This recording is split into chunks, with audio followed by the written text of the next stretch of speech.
Welcome back, everyone. Joining us now from Washington, D.C., the look at Axios AM, co-founder and CEO of Axios, Mr. Jim Vandehei. Jim, great to have you with us. Good morning. Good morning to you. What is the one big thing for today? Well, it's the one big thing every day, impeachment, right? I would say it now seems inevitable that President Trump will be impeached by the full House probably by the end of the year.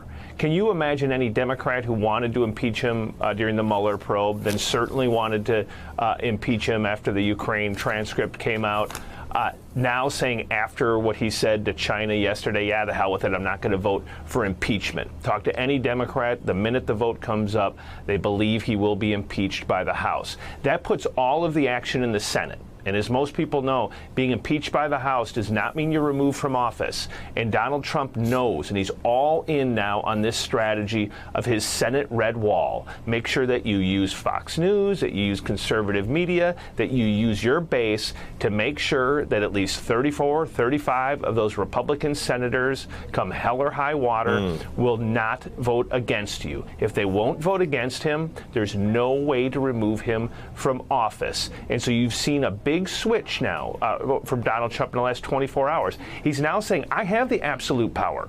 I have the absolute power to tell any nation to investigate my political rival.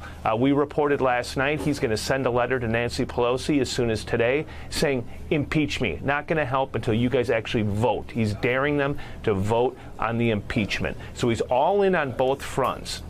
You watch a little bit of the commentary on cable TV and read it, and you'd think, like Republicans are starting to crack. There are very few Republicans in the Senate who are showing any real sign of cracking. There's a couple that have said, hey, listen, let's hear from the whistleblower. There's some like Mitt Romney that have said this is bad. This is something that needs to be looked at.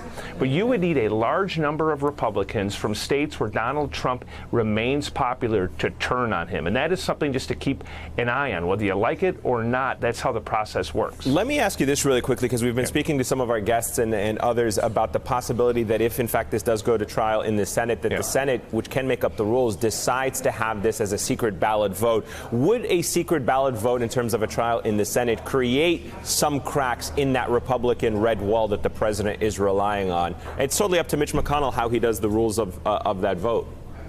I doubt they would do it. Mitch McConnell is signaled that he definitely would hold the impeachment trial and that there would be a vote. Yes, like that's the other thing that people need to understand about the Senate. There really are no rules. There's some precedent, but there are no rules. So they could do things that we're not thinking about to delay it, to make it a secret vote, whatever. But in all likelihood, if this goes to the Senate, there's going to be a public vote. And those senators are going to have to decide, are you really going to turn on the president who remains popular in your state? And when I watch conservative media, when I read conservative media, there just aren't that many cracks. I think people assume, many people I run into, oh, this is it now. Donald Trump can't survive.